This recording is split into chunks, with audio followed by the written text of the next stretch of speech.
நேயரான உங்களை எங்களது இந்த ஆழமான மற்றும் விரிவான ஆய்வுக்கு வரவேற்கிறோம். இன்று நாம் விவாதிக்கப் போகும் தலைப்பு உங்கள் அன்றாட வாழ்க்கையோடு மிக நெருக்கமான ஒன்று. நிச்சயமாக பகவத்கீதையின் 3ஆம் அத்தியாயமான கர்மயோகம் பற்றிய விரிவான அலசல்தான் இது. ஆமாம், இந்த ஆய்வுக்காக நாம் சில முக்கியமான தத்துவ குறிப்புகளையும் கீதையின் பழமையான விளக்க உரைகளையும் அடிப்படை ஆதாரங்களாக பயன்படுத்தப் போகிறோம். அதிலும் குறிப்பாக அறிவா அல்லது செயலா, அதாவது ஞானமா கர்மமா என்ற ஒரு மாபெரும் குழப்பம் நம்மில் பலருக்கும் உண்டல்லவா, அதை தெளிவுபடுத்துவதே நமது முக்கிய நோக்கம். சரியாக சொன்னீர்கள். கர்ம யோகம் என்பதன் உண்மையான அர்த்தத்தை எந்தவித குழப்பமும் இன்றி எளிமையாக புரிந்து கொள்ளப் போகிறோம். சரி, நேரடியாக விஷயத்திற்கு வந்துவிடலாம். ஆமாம், ஆரம்பிக்கலாம். பொதுவாக நாம் ஒரு மலையின் அடிவாரத்தில் நிற்கிறோம் என்று வைத்துக் கொள்வோம். சிகரத்தை அடைய 2 வழிகள் உள்ளன. ஒன்று, கரடுமுரடான பாறைகளில் ஏறி வியர்வை சிந்தி செல்வது. மற்றொன்று, நேராக ஒரு ஹெலிகாப்டரை ஏறி எவ்வித சிரமமும் இன்றி சிகரத்தை தொடுவது. ஆமாம், இயற்கையாகவே கேட்கும் நேரான உங்களுக்கும் எனக்கும் அந்த ஹெலிகாப்டரைத்தான் தேடத் தோன்றும். கடினமான செயல்களை தவிர்த்துவிட்டு இறுதி முடிவை மட்டும் எளிதாக அடையவே நாம் அனைவரும் ஆசைப்படுகிறோம். உண்மைதான். கீதையின் 3ஆம் அத்தியாயத்தின் தொடக்கத்தை பார்த்தீர்களானால் அர்ஜுனனுக்கும் இதே ஹெலிகாப்டர் மனநிலைதான் இருந்திருக்கிறது என்பது தெளிவாக புரிகிறது. அதாவது, செயலை விட அறிவு சிறந்தது என்றால் நான் ஏன் இந்த கொடிய போரை செய்ய வேண்டும் என்று அவன் கேட்கிறான். சரியாக பிடித்தீர்கள். என்னை ஏன் இந்த பயங்கரமான செயலில் ஈடுபடுத்துகிறீர்கள் என்று அவன் கிருஷ்ணரை கேட்கிறான். ஆத்ம ஞானம் கிடைத்துவிட்டால் முக்தி கிடைத்துவிடும் என்றால் கடினமான கடமையை ஏன் செய்ய வேண்டும் என்பது அவனது வாதம். நியாயமான கேள்விதானே. அறிவா செயலா என்ற இந்த குழப்பம் பல 1000 ஆண்டுகளாகவே மனிதகுலத்தை அலைக்கழித்து வருகிறது. நிச்சயமாக. கீதையின் 2ஆம் அத்தியாயத்தில் ஞானமே உயர்ந்தது என்ற பகவான் ஆழமாக விவாதித்திருக்கிறார். அதை கேட்ட அர்ஜுனனுக்கு செயல்களையெல்லாம் துறந்துவிட்டு நேரடியாக ஞானத்தை அடைந்து விடலாம் என்ற எண்ணம் தோன்றுவது இயல்புதான். ஓஹோ, அப்படியானால் கிருஷ்ணர் இதற்கு என்ன பதிலளிக்கிறார்? 3ஆம் ஸ்லோகத்தில் இருவகை நிஷ்டை, அதாவது 2 வகையான வாழ்க்கை முறைகளை விளக்குவதன் மூலம் அவர் விடையளிக்கிறார். இருவகை நிஷ்டை கொஞ்சம் விரிவாக சொல்ல முடியுமா? அதாவது, தியானத்திலும் அறிவிலும் முழுமையாக திளைக்கும் பக்குவம் பெற்ற துறவிகளுக்கான ஞான யோகம் என்பது ஒரு பாதை. அதே சமயம் உலகில் கடமைகளை செய்யும் செயல் வீரர்களுக்கான கர்ம யோகம் என்பது மற்றொரு பாதை. இதை கேட்கும்போது நேரான உங்களுக்கு ஒரு எண்ணம் தோன்றலாம். இவை 2ம் வெவ்வேறான பாதைகள், நமக்கு பிடித்தமான ஒன்றை நாம் சுலபமாக தேர்ந்தெடுத்துக் கொள்ளலாம் என்று. ஆமாம், ஆனால் அது ஒரு பிழையான புரிதல். அறிவா செயலா என்ற தேர்வு இங்கு கிடையாது. எந்த மனநிலைகள் இருக்கிறோம் என்பதை பொறுத்தே நமக்கான பாதை அமைகிறது. அதாவது, ஒரு மாணவன் பள்ளிக்கூட கல்வியை முடித்துவிட்டுதான் கல்லூரிக்கு செல்ல முடியும் என்பதைப் போலவா? மிக சரியான ஒப்பீடு. ஒருவரால் கர்ம யோகத்தின் படிநிலைகளை கடக்காமல் நேரடியாக ஞான யோகத்திற்கு செல்லவே முடியாது. கர்ம யோகம் மனதை தயார்படுத்துகிறது. அர்ஜுனன் தன்னிடம் இன்னும் அந்த மனமுதிர்ச்சி வரவில்லை என்பதை உணராமல் நேரடியாக ஹெலிகாப்டரில் சிகரத்தை தொட முயல்கிறான், இல்லையா? ஆமாம். இந்த இடத்தில்தான் நாம் இன்னுமொரு முக்கியமான விஷயத்தை பார்க்க வேண்டும். எதையும் செய்யாமல் அமைதியாக அமர்ந்துவிட்டால் செயல்களிலிருந்து தப்பித்துவிடலாம் என்ற ஒரு மாயை நிலவுகிறது. ஓ, கண்ணை மூடிக்கொண்டு சும்மா இருந்து விட்டால் கர்மாவிலிருந்து விடுபட்டு விடலாம் என்று நினைப்பவர்கள் நிறைய பேர் இருக்கிறார்களே. ஆனால் தத்துவார்த்த ரீதியாக அது சாத்தியமே இல்லை. எவராலும் ஒரு கணம் கூட செயல்படாமல் இருக்க முடியாது என்பதை 5ஆம் ஸ்லோகம் ஆணித்தரமாக பதிவு செய்கிறது. ஒரு கணம் கூடவா? தூங்கும்போது கூடவா? நிச்சயமாக. பிரகிருதி எனப்படும் இயற்கையின் குணங்களான சத்வம், ரஜஸ், தமஸ் ஆகியவை நம்மை ஏதோ ஒரு வகையில் செயல்பட வைத்துக் கொண்டேதான் இருக்கும். மூச்சு விடுவது, சிந்திப்பது எல்லாமே கர்மாதான். கொஞ்சம் பொறுங்க, இங்கு எனக்கு ஒரு மாற்றுக் கருத்து அல்லது வலுவான கேள்வி எழுகிறது. கேளுங்கள். அப்படியானால் உண்மையாகவே துறவரம் அல்லது சந்நியாசம் பூண்டவர்கள் செயல்களை துறக்கவில்லையா? அவர்கள் எந்த செயலிலும் ஈடுபடுவதில்லையா? அப்படியென்றால் சந்நியாசம் என்பதன் அர்த்தம்தான் என்ன? மிகச்சிறந்த கேள்வி.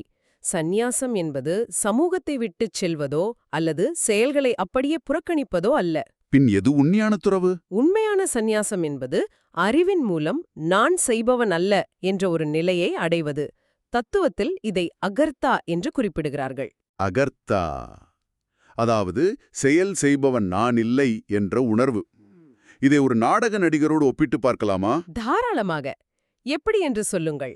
ஒரு நடிகர் மேடையில் கோபப்படுகிறார், போர் செய்கிறார், ஆனால் உள்ளுக்குள் தான் அந்த கதாபாத்திரம் இல்லை என்ற தெளிவு அவருக்கு இருக்கிறதல்லவா? மிகச் சரியாக சொன்னீர்கள். உடல் செயல்பட்டாலும் இயற்கையின் குணங்கள் வேலை செய்தாலும் உண்மையான நான் அதில் ஒட்டாமல் ஒரு சாட்சியாக மட்டுமே இருக்கிறது என்ற தெளிவே உண்மையான துறவு. ஓஹோ, அப்படியானால் மனதளவில் பற்று வைத்துக்கொண்டு உடலளவில் மட்டும் சும்மா இருப்பவன் துறவி கிடையாதா? கிடையவே கிடையாது.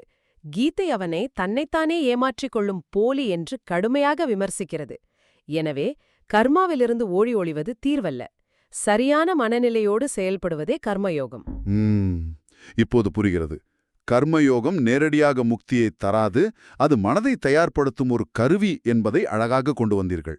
ரமம், இதை தத்துவ நூல்கள் அந்தக்கரண சுத்தி என்று தொழில்நுட்ப வார்த்தையால் குறிப்பிடுகின்றன. அந்தக்கரண சுத்தி, மன தூய்மை என்று சொல்லலாமா? ஆமாம். ஆனால் மன தூய்மை என்றால் நல்லெண்ணங்கள் என்று மட்டும் சாமானியர்கள் நினைக்கிறார்கள். இங்கு உண்மையான அர்த்தம் வேறு. அப்படியா? வேறு என்ன அர்த்தம்? ஒரு மனிதனுக்குள் எழும் விருப்பு வெறுப்புகளை, அதாவது ராகத்வேஷங்களை நடுநிலையாக்குவதே உண்மையான மன தூய்மை. ராகத்வேஷம் நேரானவங்களுக்கு இது சற்று புதிய பதமா இருக்கலாம். ராகம் என்றால் அதீத ஆசை, துவேஷம் என்றால் கடுமையான வெறுப்பு என்று சொல்லலாமா? சரியாக புரிந்து கொண்டீர்கள். எனக்கு இது நடந்தே ஆக வேண்டும் என்ற பிடிவாதம் ராகம், இது நடக்கவே கூடாது என்பது துவேஷம். இவை இரண்டும் தான் மனித மனத்தை அலைக்கழிக்கின்றன. இதை அன்றாட வாழ்வோடு தொடர்புபடுத்தி பார்த்தால் மிகவும் சுவாரஸ்யமாக இருக்கும்.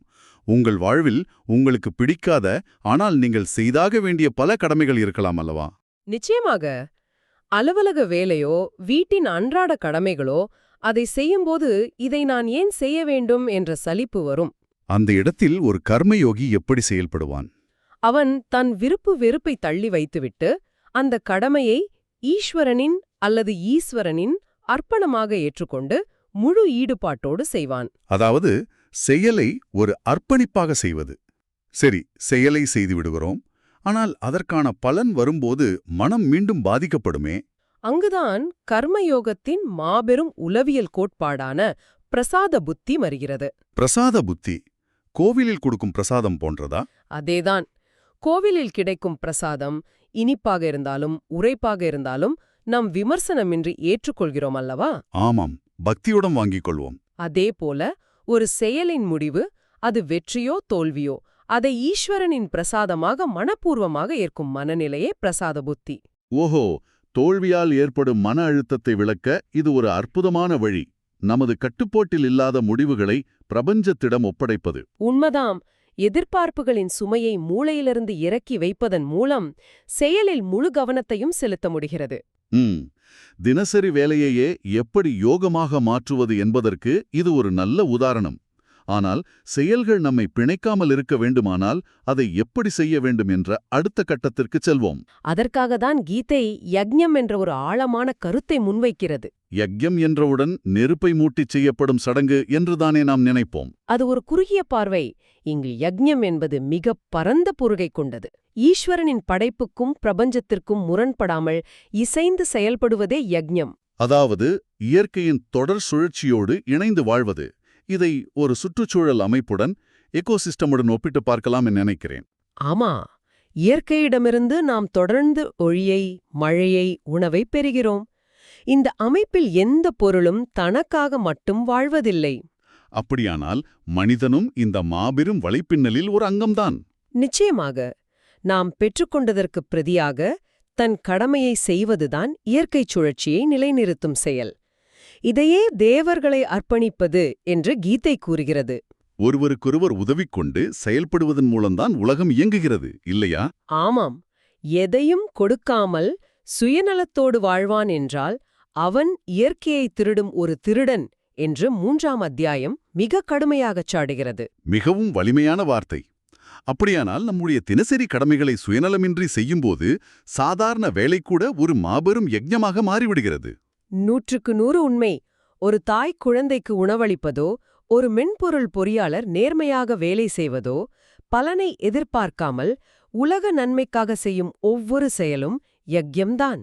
ஆக, வேலையில் உள்ள சலிப்பு மறைய அந்தச் செயலை சமூகத்திற்கான நமது பங்களிப்பாக பார்க்க வேண்டும். ஆமா, கர்மயோகம் என்பது செயல்களிலிருந்து ஓடி ஒளிவதல்ல, அகங்காரத்தையும் விருப்பு வெறுப்புகளையும் அழித்து மனதை ஞானத்திற்கு தயார்படுத்துவதே இதன் சுருக்கமான பார்வை. மிகவும் தெளிவாகச் சொன்னீர்கள்.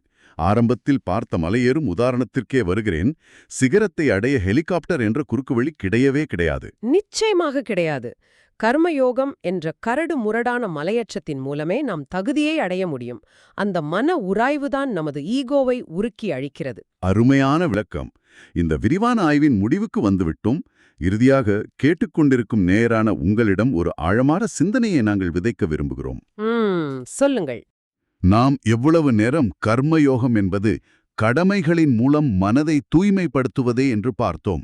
ஆனால் எதிர்காலத்தில் செயற்கை நுண்ணறிவு, அதாவது AI, மனிதர்களின் அனைத்து வேலைகளையும் தன் வசப்படுத்திக் கொள்கிறது என்று கற்பனை செய்து பாருங்கள். ஓ, மிகவும் சவாலான ஒரு கற்பனை. ஆமாம். சமூகத்தில் மனிதனுக்கு செய்வதற்கு எவ்வித பொறுப்பும் எந்த கடமையும் இல்லை என்ற நிலை உருவானால், இந்த விருப்பு வெறுப்புகளை அழிப்பதற்கான களமும் வாய்ப்பும் மனித குலத்திற்கு எப்படி கிடைக்கும்? ஆழமான கேள்வி. உழைக்கவே தேவையில்ல என்ற சொகுசு நிலை நமது ஆன்மீக பயணத்தை எளிதாக்குமா அல்லது வழியை அடைத்து விடுமா என்பது மாபெரும் சிந்தனைதான். சரியாக சொன்னீர்கள்.